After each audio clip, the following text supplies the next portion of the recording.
Alright guys, so many of you may know us already, but if you don't, this is TJ, he drives the C10, this is Brandon, he's got the S10. A lot of you guys probably already know the S10. But we're here to recap what led up to this, what went on with everything, and basically how we all started. Brandon here was doing it before we were. He was just hot rodding at the time, building stuff up and learning the basics and everything. He probably already knew a lot more than we did at the time, but you want to tell him a little bit about that? Probably didn't know a whole lot more, but I had the 83 GMC Sierra Classic, and I kind of taught myself how to work on engines, how to set timing, how to do basic shit like changing drive shafts, and did a little bit of body work to it. Basically just tooling around with a stock 350 and an automatic turbo 350 transmission. And as time progressed, I decided I wanted a hopped-up engine for it. And I ended up getting an old stock small block 400 out of an old tow truck. The motor was actually locked up, and I had the engine given to me. And I decided I was going to learn how to rebuild it.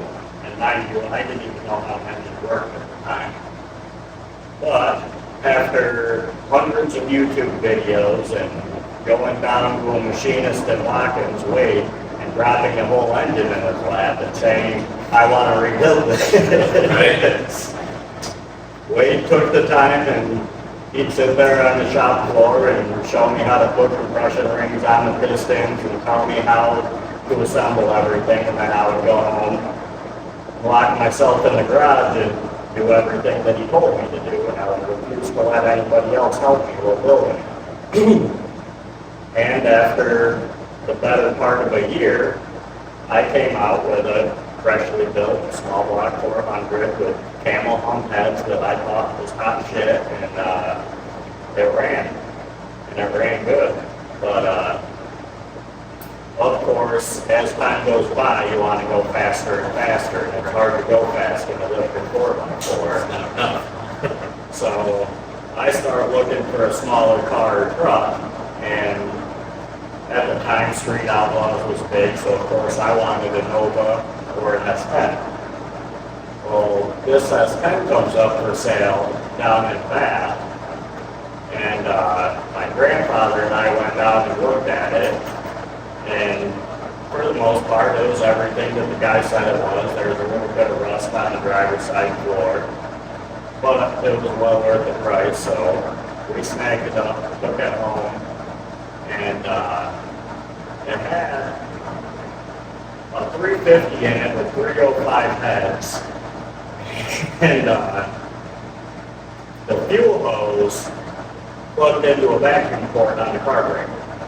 We were told the engine would fire up for a second and die. So after routing the fuel hose where it goes, we got it to fire up. It ran great and had a little 5-speed transmission in it. I took it out, beat the hell out of it, ended up blowing the engine the first day. So out goes that 350 and 5-speed, and in goes my small block 400. And a turbo 350 transmission. My original plan with the S10 was just to kind of beat up on Honda Civics and other tuners on the highways and just use it as a daily driver, and it was great for that. And as time went on, I was doing fairly well against other hot rods too. Most of the cars I would meet on the highways. And so the only problem I had with it was with the Turbo 350, it was lagging between shifting. And of course, I know absolutely nothing about transmissions and how anything works. I'm brand new to hot rods at the time. So in my mind, it's easier to change an entire transmission than it is to just put a shift kit in. So out goes the Turbo 350, in goes the Turbo 400. One stock, no lagging in between shifts. I went 400 and never looked back. And eventually I decided I wanted to learn how to rebuild the transmission too. So I took apart the Turbo 400. First attempt was a complete failure. I messed it up bad enough to where I couldn't even take it back apart. I had to cut a hole in the side of the case and use a pry bar just to get it from drum to come back out so I could get my good clutches back out of it. And around that time, I got back in touch with one of my old high school friends, TJ, and he started coming around, seeing what I was doing, and liked what he seen, so. I had was it an 84? It was an 84 black C10 that I bought off a guy in Bloomfield. And we ended up tinkering with that before I went and met up with Brandon. A lot of it was pretty clapped out to begin with, so I was just playing with what I had. By the time I had shown up to Brandon's, he had already had a lot of the trial and error stuff figured out as far as the basics go, and pretty much give me my head start that I needed without doing all the headache stuff that he had to do in the beginning. But I told him what I had in it. I had a 350 small block in there. At the time, I had the 2-speed Power Glide in there. I burnt that up pretty quickly. He told me that was a bad idea anyway. But I had a 2-barrel carburetor on it. I didn't know much about what I was doing either. I knew basics as far as how to put one together, but aside from that, the performance stuff or anything even remotely different from stock, I was pretty unaware of. But together we kind of come up with some stuff to make it a little faster than it was. I did acquire my first Turbo 400 with his advice. Put that in there, that picked up a lot. It was a noticeable difference.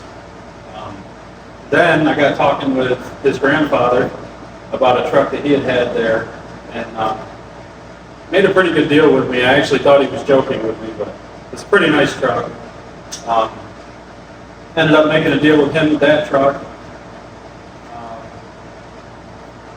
Ended up trying to figure out what we needed to do to make that faster. Got online, started searching for parts, started searching for anything that we could put together all at once to make that as strong and as capable as we needed it to be at the time. And we ended up finding this place in Kingsport, Tennessee. They had a lot of performance parts at the ready for a good price. And I ordered a whole kit, a whole mess of stuff all at once. We put it all together. At first we were just hitting like a car show or something here and there. Again, I didn't know much about what to do, so I took everything I thought was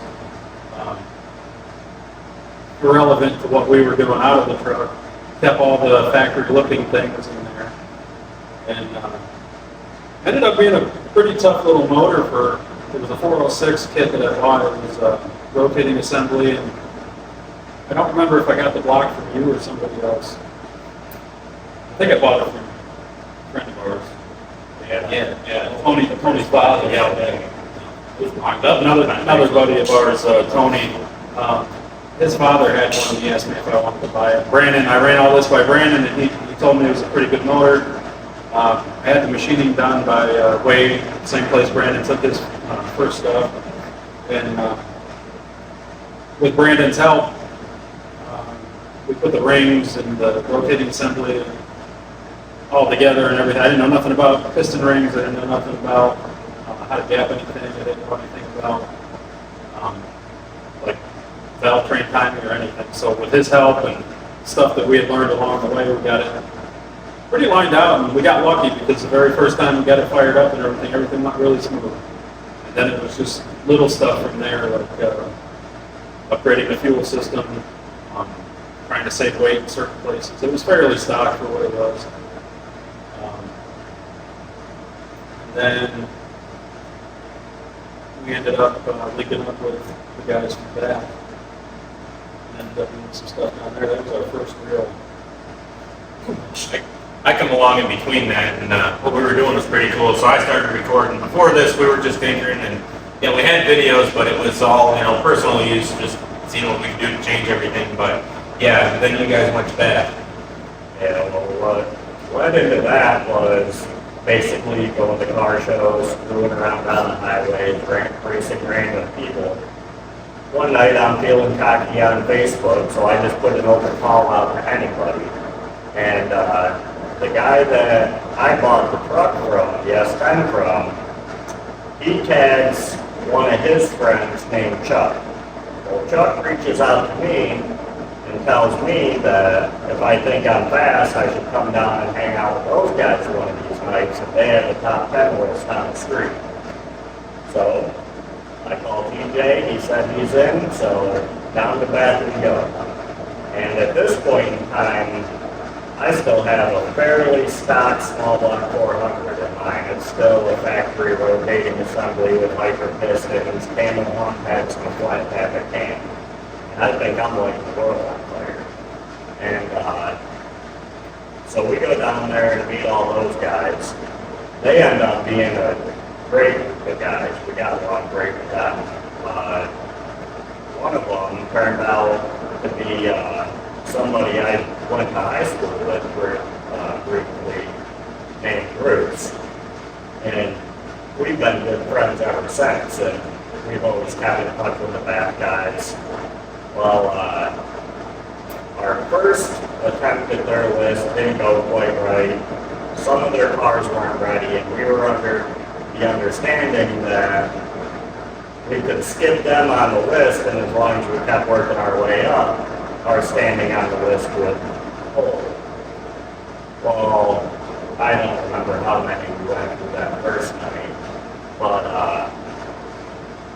we leave there thinking that we're holding places on the list, and come back the following weekend, and I go to call out, I must have been number 3, I came back to call out the number 2 guy in a nice red Nova big block nitrous car. Well, he asks me what the hell I'm calling him out for. And he says that I'm not even on the list because I skipped so-and-so. Well, of course, that didn't sit right with me, so I said, all right, line everybody up. I'll go through them all in one night. And that's what we did. Race after race after race. And climbed right back up the list, and I didn't get to quite as high as I was when I thought I was when I started, but I think I at least climbed back up to 4. And how many spots did you make it through that night? You did? I think 2, because the first guy was that Black Camaro, and then at the time Bruce was, he had a nice car, but they were fighting some issues with his, and I kind of caught him at the right time. After those 2 spots, I ended up racing the 3rd guy, and he was a little bit faster than the rest of them, and he beat me. And that's pretty much where we stopped before we started getting busier with a lot of the other stuff we had going on, so it was harder and harder to get to Bath. We still kept in touch with the guys. Chuck, the guy that Brandon mentioned, was very, very resourceful with a lot of stuff I needed later on. If I needed something, he usually knew where to find it. And if he didn't, he knew who to call. And in doing that, this will be a later on thing, but he had mentioned a motor builder out of Dansville, or a machinist out of Dansville, and his name was Kirkham. And a lot of the stuff that we do, even still today, goes, or that I do anyway, goes to Kirkham. But that was a really good resource from him, and he's been involved with the racing for quite a while. So anything I have that I need, as far as that goes, sometimes I bounce off of him, and he's usually comes through pretty good. Oh yeah, he definitely, whatever you need, he knows somebody that has it. And Yeah. but we raced with those guys that entire year, and the highest I made it to number 3, because that night, I'm pretty sure the last person I raced that night was Jake, and he ended up throwing his water belt while racing me, and by this time it's getting to be the early hours of the morning, and the road was getting dewy, and Larry called it for the night, and we just never had a good shot to go up after that. Larry was fighting issues with his car and I didn't want to take his spot that way, so I just held off. And meanwhile, Bruce, who's right below me on the list, is calling me out damn near every weekend.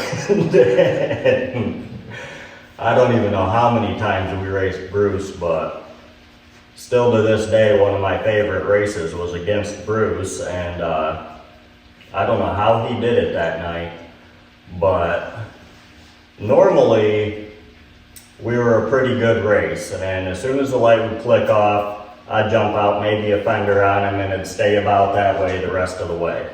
And well, this night, the light comes on and he immediately jumps a full car length out on me, and I have no clue how he did it. But I end up, I come off the line, I grab second gear and basically tell myself I'll hold second gear till this bitch blows. Yeah, pretty much the attitude back then. Yep, I did. And held second gear just as long as I could. I grabbed high gear right before the finish line and I came around him by maybe inches. And to this day, it's one of the best races I've ever had and definitely the most fun. But throughout this whole time, we're slowly upgrading our trucks and well, at some point, I ended up going the same route as TJ. And I went through the same supplier in, where is it? Tennessee? Kingsport, Tennessee. Yeah. And I ordered a stroker rotating assembly, just cheap aluminum pistons, a roller cam, rebuilt my engine with all of that, and put it back in the truck, and I was still on a leaf spring at that point in time, I believe, and I had homemade Kel-Track bars. Went up to Empire and I could run 11.0 in the quarter like clockwork, and I thought that was fantastic. And this whole time I had nitrous on the truck, but I was using maybe a 75 to 100 shot, and I just play with it like it's an extra gear in my transmission, just using it as a passing gear. And well, every time we'd go to Empire, I'd run 11.0, 11.02, 11. I wanted that 10-second time slip so bad. Yep. So finally, I decided to turn the nitrous on, and I only held it for maybe second gear. I didn't use it off the line, grabbed it for a few seconds in second, didn't even hold it throughout the whole pass, and I ran a 10.7. Was it? Or was it a 10.8? Either way, I was pumped. I thought I was deep in the 10s. That's the number you were looking for either way. Yeah, it started with the right number. That's all I cared about. After that, I think it was that winter when I decided to get rid of the leaf springs and put a 4-link on the truck. And at this point in time, no prep isn't even a thing in New York. The only rules I'm going by is the rules of the street, which is if it's street legal, I'm gonna run it. And so I have no idea what I'm doing. I end up buying the cheapest 4-link kit that I can find, which is $200, and it's not even for drag racing, it's for airbags and lowered trucks. And I put that on my truck, and just people come out to the shop one day and my truck is cut completely in half. I showed up and one section was about 6 foot away from the other section. I'm like, oof. And I decided I was back half in my truck. Yeah, he was in it. And, that's the route we went, which was a horrible mistake at first. Oh my God. I mean, it worked, but I turned what was left of my frame rails into bacon strips every pass I made. The 4-link was horrible. I still had a 7.5-inch rear end underneath it, and I was breaking those every other week. To this day, I'm still convinced I've built the strongest GM 7.5-inch rear end anybody's ever seen. I think we're not And so, what? I back half the truck. I ended up having to reinforce all of what was left on the frame because it doesn't have a cage at this point. And I got a hold of the Bath guys again, and that's when Chuck told me basically that I took it a little too far and I wasn't a street car anymore, so I couldn't be on the list, which sucked, but it is what it is. It's his list, so we still kept in touch with those guys. Anytime I'd go down Pire, I'd stop and see those guys on our way home. And anytime we go to Butler, I mean, I spend 90% of my time at Chuck and Bruce's trailer hanging out with those guys. And throughout listening to some of their stories, they mention that they're related to Daddy Dave from Street Outlaws, and he comes up and sees them every once in a while. Well, everybody from Bath says that, so we kind of blew it off. And we were just more focused on the racing anyways. Like, of course, that's awesome if it's true, but who we racing tonight? Right. And, well, one night when we were racing with those guys down in Bath, this is back before I upgraded my engine. I still had iron camel hump heads and a flat tappet cam. We're sitting there, we just got back from getting a couple races off, and we're trying to line up the next couple races. And all of our cars are parked along the side of the road. Well, somebody comes whipping in between two of our cars in a brand new white Chevy truck, and everybody's looking around like, who the hell is this asshole? And, a couple of them start whispering, like, is that Comstock? Like, no, it's not Comstock. Well, out of the driver's seat, sure enough, it's Dave Comstock from Street Outlaws coming to our little podunk street race in the middle of the night. Yep. And of course, we're half starstruck. We had no idea that was gonna happen. Yeah. He checks out our trucks, he's going over mine, and he's asking me questions that I know the answer to, but I can't spit it out. Like, he's asking me what casting number my block is, and I know it's a 511 block, but you think I can think of that number when he's standing there asking me? Right. He's asking me how many freeze plugs are in the side of it. I'm like, I know it's 3, but like, can't spit it out. Yeah. But he basically laughs my truck off, as he should, because it's a stock 406 basically, and I think I'm lighting the world on fire with it. But he checks out TJ's truck, which his engine was a lot more impressive than mine at the time, and he hung out with us for a couple hours. He actually played a big part in building one of the Novas that were there that night, which was having some issues. So he went through a few things, loaded up a tune on the laptop, and we went out and got a few more races off. And I raced Bruce, of course, that night, and I think that wasn't the night I used nitrous against him, I don't believe. But either way, I came out on top on my race. I didn't get to see Dave make a hit in the Nova. He went after my race. But from what I've heard, that was the most power anybody's ever seen that car make. No, yeah. Yeah, we were in a car not far from where he was doing it, and they were all pretty impressed by the time we got back to where we were originally. They were happy with it, but obviously the road conditions and stuff wouldn't hold what he put in there. But Dave goes big or goes home, and he went big, and it worked. It just still had to figure some things out. But the amount of time he has when he is home is very little, and it's more or less shoot and see what happens and go from there. So, But we ended up going back to the meeting spot, and we hung out for a few more hours, and then Dave ended up having to sneak back into the hotel to avoid the whole celebrity crowd, and that we had heard from him since then, but we never actually got to spend any time with him after that. But obviously I wanted to race him from that point on. If he has a street vehicle, I want to race it. So I don't know if it was, I think it was the following year, maybe a year after, Dave had that Turbo S10 street truck that he had on the road.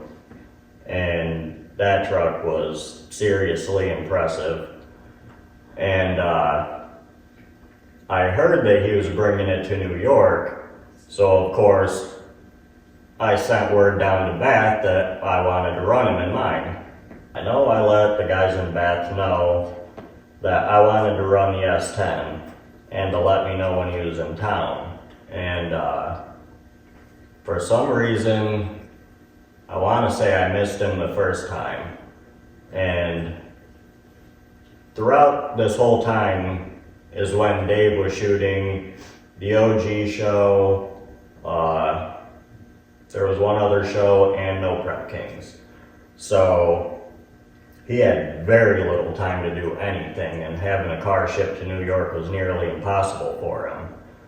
But the Facebook page for the group in Bath, Dave put a call out on that page saying anybody that wants it, start in Bath, drive to Empire, best 2 out of 3 for 500. So I chimed in saying I'd rather do it on the street, and of course he jumped all over that. Same rules, best 2 out of 3 for 500.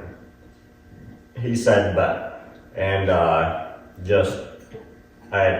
had to let me know when he was going to be in town. Well, during this time is when I upgraded my engine to a stroker, aluminum heads, and all that. I go to Empire, and I believe this was one of the first times we went to Empire for the year.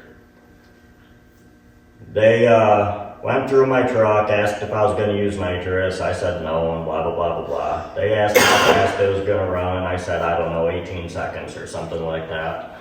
And they said, what was it, if I run any faster than an 11.5, I need a roll bar, and gave me a whole list of safety equipment. If I run faster than an 11.0, I needed this whole list. If I even thought about using nitrous, I needed this whole list of safety stuff.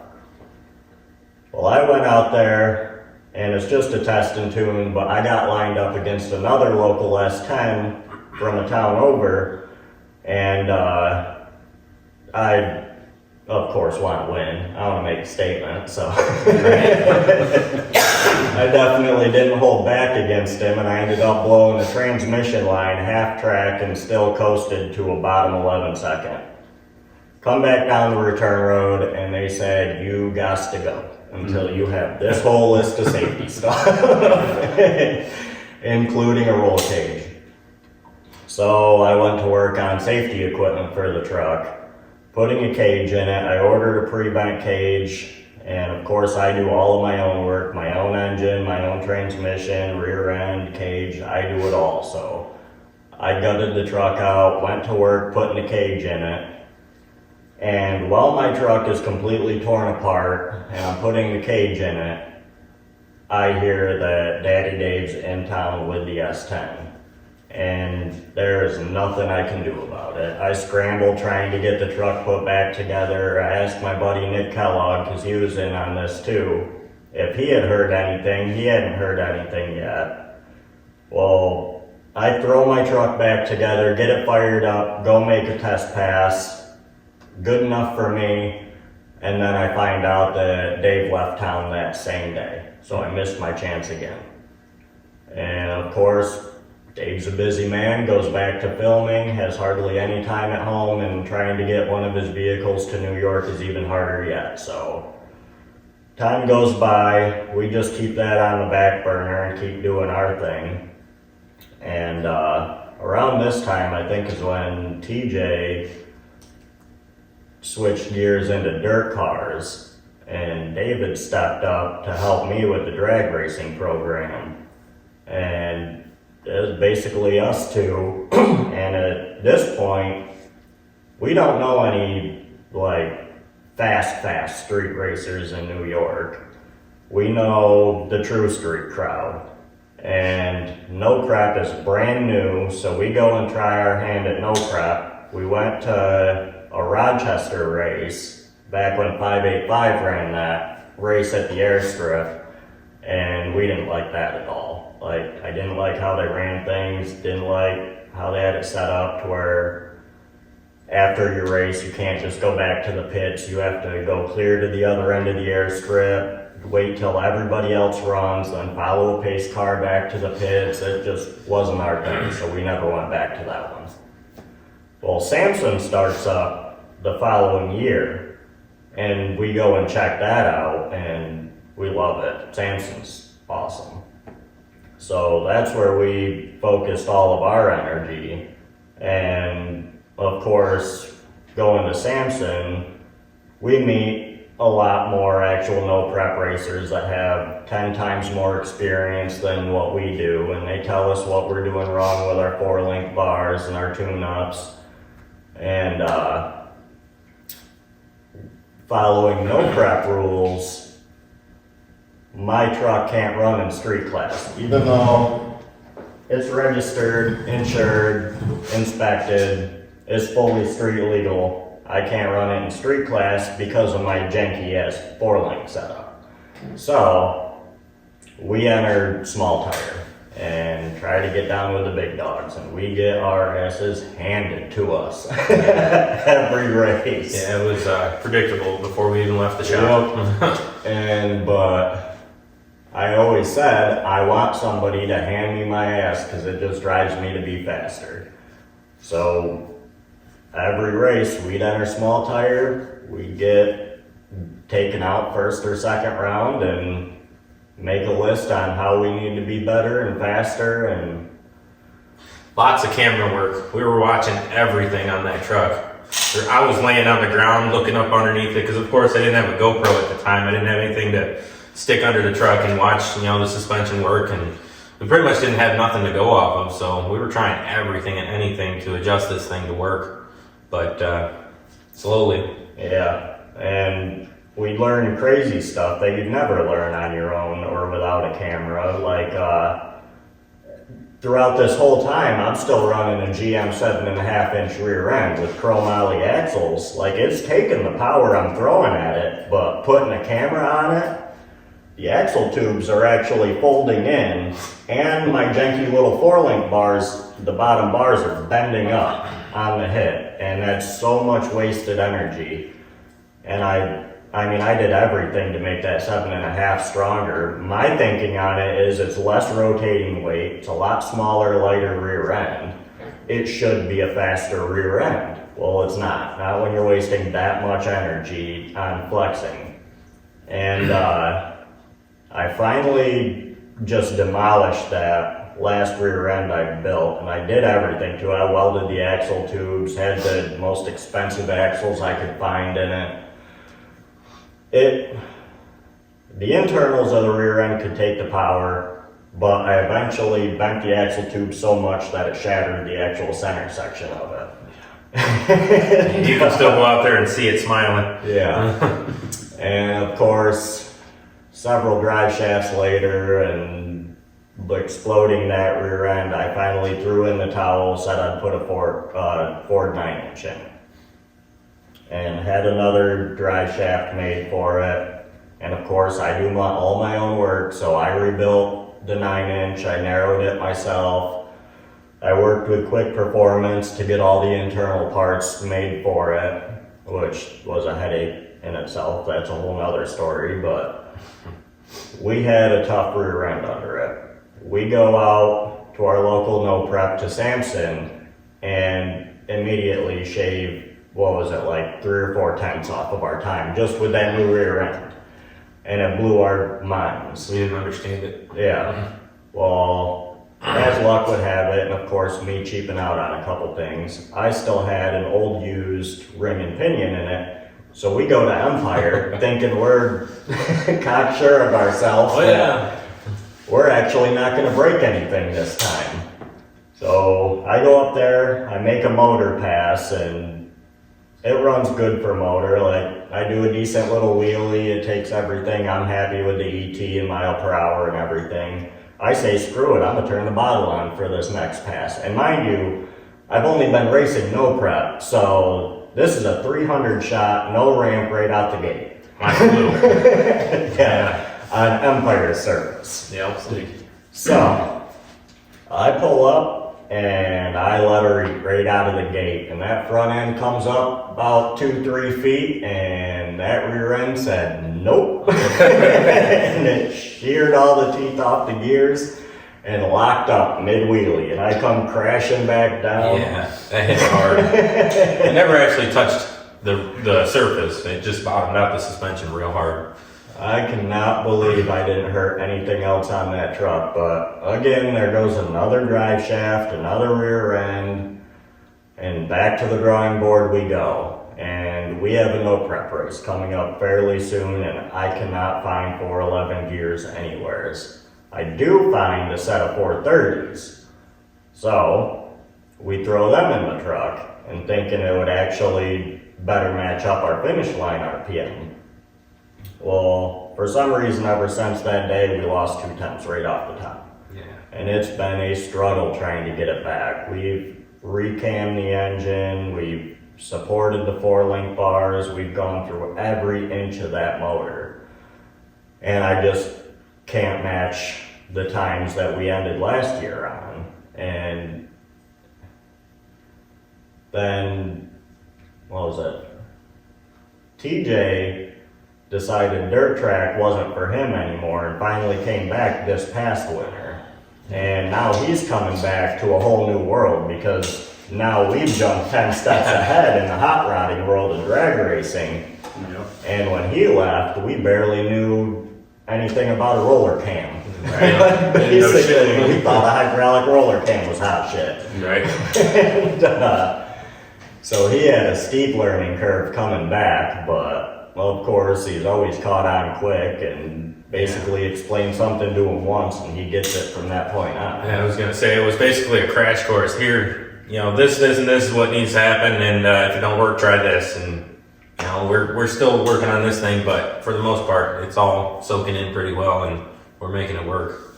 Yeah, I was genuinely impressed that them guys had made that much progress in just that amount of time because, like you said, that was night and day over what we were doing. And it was very steep learning curve, but I come back, eased into it. I ended up making another deal with his grandfather again for this truck. And this was literally sitting out back for a while. Everything stock, there wasn't anything done to it. It had a cap on it. It was just an old farm truck basically, and we drug it around front right in the middle of the winter, or was it towards the end of the winter? It was winter. We got stuck out there. It was very cold. Yeah, very cold. Yeah. But started going over what we needed to do to it, and I did very little as far as taking anything off from this one. Almost everything in it is stock other than the motor and transmission, obviously, and I have a set of CalTrack bars, but we ended up ordering everything we thought we needed all at once again, just like the first round. Only we went a little bigger. We ended up going 434 with this rotating assembly. Brandon had a block that was already basically set up for it. He ended up having to do some in-house machining of his own. It was kind of cool to watch that happen. We were real concerned about how to get it done quickly, but he said screw it. He was going to try it, and it worked out perfect. That motor's as tight and as reliable as it ever could be. But like I said, everything's basically stock aside from the motor and transmission and the CalTrack bars. We did lower it. We ended up flipping the rear end and taking some coils out of my front springs. Not ideal for what we were doing, we knew that, but so far it's been working pretty good. It's impressive for what it is. Brandon is our designated transmission guy, so I acquired all the information that I needed to get whatever I needed for the transmission through him, and let him do his thing for a few days, and got a pretty strong transmission. We ended up putting valve body in there and a rebuild kit and everything, and the works basically. First trans brake I've ever had. Everybody needs a trans brake. Them things are cool. That's addicting. Yeah. That's fun. But real steep learning curve, like Brandon said. So got all that in there now. Started running it with the times that I had initially, and then learning from these guys, because both these guys have been doing this and knew about what I needed to do for suspension. So the first few times we had it out, it was on just leaf springs, and that thing was twisty. It was all kinds of axle wrap, all the ugly stuff. But at the very least, we were going to get some Caltrac bars to stiffen some of that up at least. And it's still pretty twisty. There's no cage or nothing in it. But it definitely helped. Picked up a lot. We ended up putting a fuel cell and fuel system in here, and got everything pretty much back to where the other truck was, only, like I said, bigger as far as the motor and stuff. But we've been out to all these things, and every time I go out, we figure something out. We go a little bit faster. They told me about the draggy deal. I didn't know anything about even that.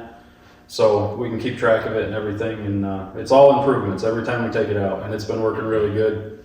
Yeah. Besides all the stuff that you mentioned, there is way more room for improvement. Oh, yeah. We have so much adjustment we can do with that thing still. His original plan with the C10 was to not even drive it until it was completely done. He wanted to do all the body work, make it all pretty, get all the suspension done first, and we basically said, screw that. Yeah. No, Paint don't make it fast. you guys Nope, paint don't make it fast. Might as well have some fun with it and then do the body work later. Everybody loves a sleeper. I mean, who doesn't? Right. But yeah, we went kind of nuts on my truck over the winter, which is so frustrating to have to fight it all this year. But we definitely took the cutoff wheel and the Sawzall to it over the winter. We removed what weight we could. We moved every bit of weight we could to the rear. Got the front rear weight ratio better than what it was. I mean, it's still not, it's never good enough. No. But I put better heads on it last year. But I revamped the heads over the winter. I opened up the exhaust side to handle more nitrous. What else? I switched to heavier duty springs. I moved the power band up higher. I put a new cam in it to drastically raise the power band to a higher RPM. We decided we were going to push the limits with it this year.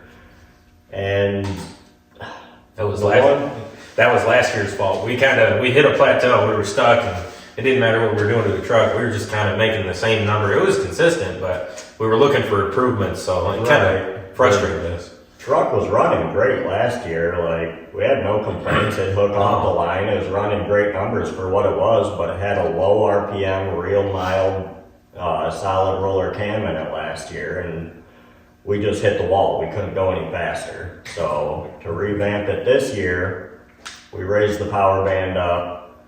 We put a lot more rowdy cam in it. We changed the gears in the rear end. We moved the weight. And the only mistake I think we made was I left the short block alone from last year because nothing was hurting it. The pistons looked great from the outside. There was no reason to take the bottom end apart. So I left that complete and concentrated on the upper end. And this entire season, it's just chasing random misfires. I have no clue what's causing it. It'll run awesome one weekend, match the best numbers I've ever ran. I won't touch a thing, we'll go back out the next time, and it won't even leave the line. It's popping and banging and misfiring, and I should have named the thing bipolar, honestly. Yeah, that's But basically what it is. we got to the point now to where I know the motor's worn out or hurt or something, but it's so late in the season and all this cool stuff is happening so quick that I can't pull the motor out. I have no choice but to either stay hands off of all the cool stuff or just keep shoving nitrous down its throat until it finally pukes. But, so that's the point we're at right now with it.